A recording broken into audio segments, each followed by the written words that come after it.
It is remarkably easy to open a screen, read the day's headlines, and feel completely insignificant. The sheer volume of global events can make an individual life feel like a rounding error. But astrophysics offers a completely different baseline for how we measure our place in things. Every single atom currently operating inside your body was forged inside the core of dying stars. The iron binding oxygen in your blood and the calcium structuring your bones did not appear out of nowhere. They were manufactured in cosmic furnaces billions of years ago, drifting across space until they arranged themselves into you.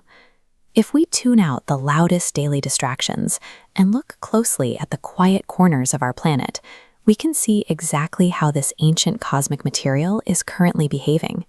From the widest celestial orbits down to the soil in our backyards, the universe consistently demonstrates a capacity for recovery and connection. Take the Africa to Moon project. Driven by an international team of theoretical physicists, the initiative is tracking toward a 2029 lunar landing.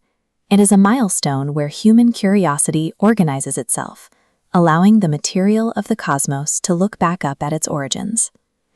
Down in the Earth's oceans, biological networks are quietly securing their own future.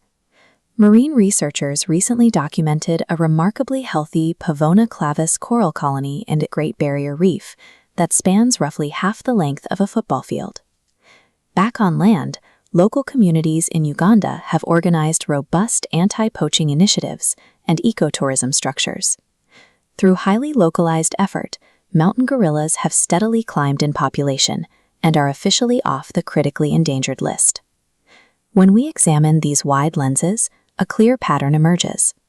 Large-scale human networks and massive biological ecosystems possess a remarkable capacity to repair themselves and thrive when they are deliberately mobilized. Zooming in to the urban level, cities are applying a concept called adaptive reuse. Instead of demolishing old, obsolete infrastructure, communities are retrofitting these spaces to solve modern problems.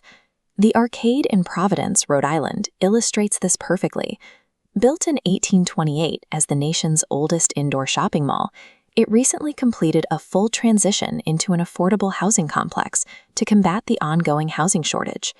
The residential units are highly efficient 225-square-foot microlofts, but they sit directly above a public ground floor filled with coffee shops and a bookstore. By sharing resources, residents gain a historic marble-floored living room right outside their doors. Across the Atlantic, the London Underground alters the daily psychology of its commuters by reclaiming commercial space. Instead of bombarding passengers entirely with advertisements, transit authorities install classic and contemporary poetry along the subway walls. This year marks the 40th anniversary of the project. Over 4 decades, it has provided millions of brief, unexpected moments of artistic reflection for travelers moving through the rush of the city. Progress at the civic level rarely requires tearing everything down and starting from scratch. Often, the smartest path forward is adaptively reusing the physical spaces and moments of attention we already share. If we drill down to the level of the individual, the drive to connect becomes even more deliberate. In Louisiana, a 9-year-old named Nora Vaughn recently went viral for launching a daily joke mission. After losing a family member, she channeled her grief into a simple routine, telling one joke to a stranger every single day. Her stated goal is to ensure nobody goes 24 hours without a reason to smile. And if we look even closer, down past human interaction to the microscopic level, we find that life is practically listening for the right moment to act. A recent study out of MIT analyzed how seeds physically interact with weather. Researchers discovered that specific sound wave frequencies from falling raindrops penetrate the soil and physically shake seeds. These acoustic vibrations actually shake them out of dormancy, causing them to germinate noticeably faster than seeds kept in complete silence. Down to the microscopic vibrations of a single plant cell, nature is entirely plugged in. It is constantly monitoring its environment for the exact signals required to wake up and start growing. There's a straight line connecting these two extremes. The immense chaotic explosions of dying stars and the quiet patience of a seed waiting for the sound of rain are driven by the exact same physical reality. We see this reality reflected in the spaces we build for each other.